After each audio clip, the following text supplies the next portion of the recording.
বন্ধুরা, আলুটা একটুখানি ভাজা হয়েছে। এর মধ্যে আমি এবার এই মশলাটা দিয়ে একদম কষিয়ে নেব। তোমাদেরকে আগেই বলে দিলাম, মশলার মধ্যে আছে টমেটো, পেঁয়াজ, একটু বেশি পরিমাণে রসুন আর বেশ কিছুটা কাঁচা লঙ্কা।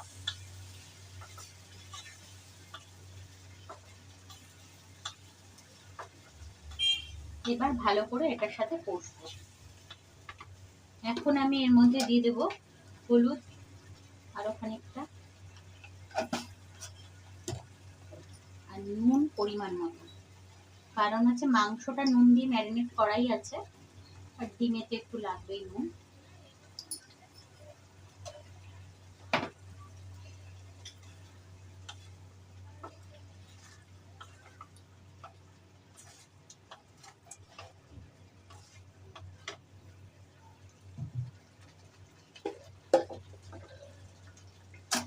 আর দিলাম 1 চামচ মতো ধনে গুঁড়ো।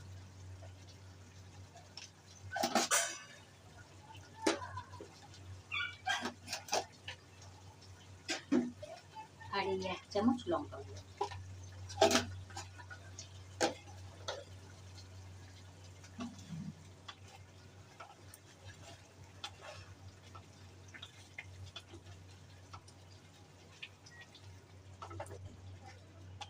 এবার ভালো করে এই মশলাটাকে কষিয়ে নেব।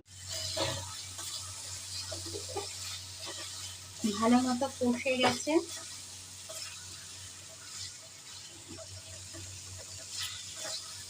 এবারে এর মধ্যে জল দিয়ে দেব।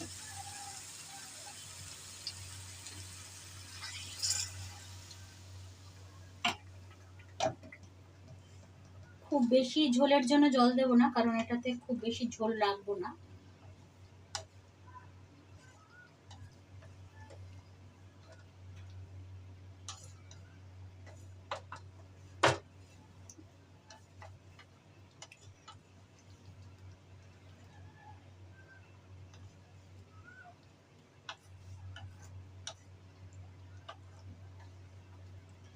এবারে একটু ঢাকা দিয়ে আলু আর চিকেনটাকে ভালো করে,